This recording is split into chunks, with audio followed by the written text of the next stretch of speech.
L'Aviron contre l'Union Bordeaux-Bègles, la Jean Daugé en fusion.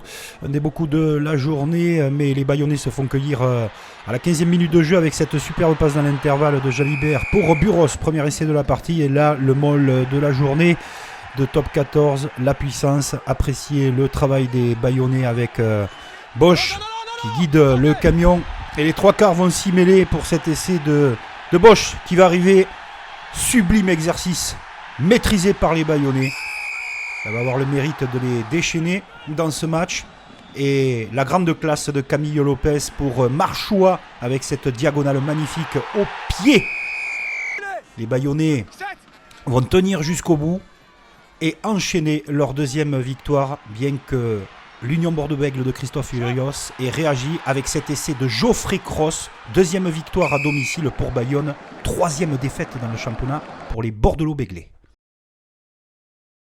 Nous prenons la direction du Tarn avec le Castres Olympique qui recevait Brive dans leur stade Pierre Fabre, où un duel de buteurs va être engagé tout au long de la partie. 8e minute de jeu après une domination castraise 6-0, 2 pénalités de Dumora. À la 2e minute, à la 8e, Enzo Hervé va répondre. Chassé croisé dans des conditions difficiles à Pierre Fabre. Nombreux public briviste étant présent. Mais les défenses vont prendre le pas sur les attaques. On va assister à un match plutôt brouillon. Mais c'est Dumora qui aura le dernier mot. À la 55e minute de jeu, vous voyez, sous un déluge. Des conditions difficiles, mais Castres reste toujours invaincu à domicile. Après la défaite face à Brive à Aimé Giral, impossible de perdre pour Perpignan contre Toulon pour rester solide dans ce championnat. Et la solidité, on va la voir à la 18e minute de jeu et surtout l'inspiration de TDR. On passe les bras, c'était sans première main derrière mêlée, sublime de la part des Catalans. À ce moment de la partie, les Toulonnais vont réagir derrière en seconde période, mais c'est Perpignan qui mène 16-6. Les Toulonnais vont rater leur rencontre, ou peut-être les Perpignanais leur ont fait rater la rencontre. Ce ballon gratté par les Catalans va donner l'opportunité de prendre le large et 13 points d'avance avec un Tristan Teder 5 étoiles. Et sur les extérieurs, l'essai de Dréan, bien que maîtrisé et sublime, sera anecdotique. Victoire des Catalans qui se replacent dans ce championnat. Match spectaculaire entre le Loup Rugby et le Stade français à Gerland avec Nignashvili en feu. L'international et jeune géorgien va faire parler ses cannes de la limpidité et de l'avancée pour les Lyonnais à la 2e minute de jeu. Les Parisiens sont totalement débordés. Nignashvili, replacé à l'arrière, marque son premier essai dans cette rencontre.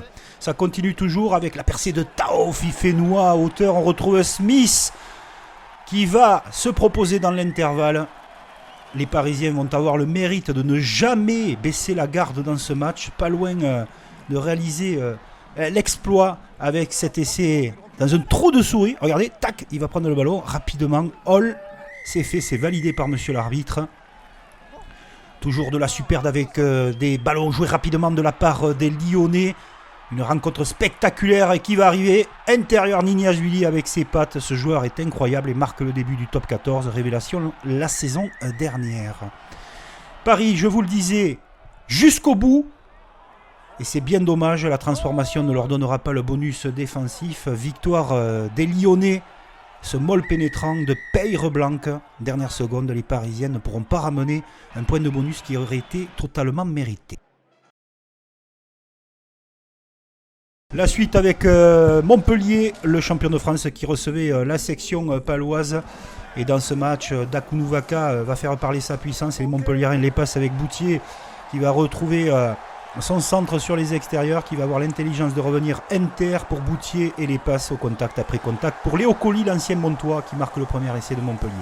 Les Palois sont débordés dans ces 20 premières minutes. On va prendre la largeur. Sublime passe pour Ngandebe. Deuxième essai. La section doit réagir et le fait de très bonne manière sur un avantage laissé par monsieur l'arbitre. Elle va profiter de ce mouvement bien maîtrisé pour nous montrer ses qualités.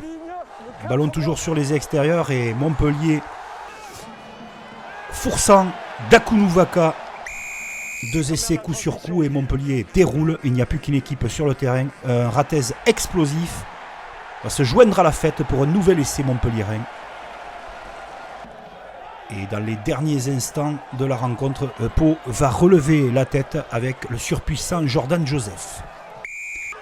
Le dernier essai, regardez les pattes du 3e ligne. C'est absolument splendide. Pour le doublé de l'ancien Massikwa Ngandebe, victoire bonifiée de Montpellier dans ce match où ils ont maîtrisé leur sujet. Stade Toulousain, Racing 92.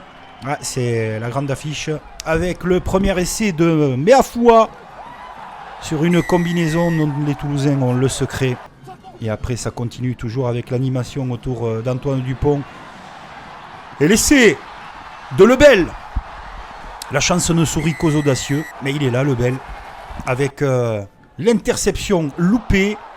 Et enfin les Franciliens qui sortent du bois. Avec cet essai de Donovan Taofi-Fenoua, Toulouse va maîtriser ce match. Et là, Capuzzo va contrer les Franciliens. Le Stade Toulousain a trouvé son nouveau chouchou Capuzzo qui marque son essai. 74e minute de jeu. Une nouvelle offensive des Toulousains. Et la puissance et la vista de Sofiane Guitoun. Belle victoire de Toulouse face au Racing 92 qui n'a pas tenu le rythme. La SM Clermont-Auvergne pour finir recevait le Stade Rochelais dans un choc immense. Des Rochelais invaincus. Les Volcans vont se réveiller dans le sillage d'un Jules Plisson et d'un Damien Penaud qui sur les premiers instants lâche Ituria pour un très très bon début de match au bout de 3 minutes de jeu des Clermontois. Les Clermontois essayent d'asseoir leur puissance dans ce match. Plisson qui libère une nouvelle fois son coéquipier avant que les Rochelais réagissent dans ce match avec leur puissance, leur patience. Cet essai qui va arriver de la part de Tanga et des Rochelais. Ne pas dit que jamais les Rochelais, mais Plisson en fin de match va réveiller tous les Volcans d'Auvergne avec 2 pénalités coup sur coup pour donner une victoire très significative aux Clermontois face à La Rochelle.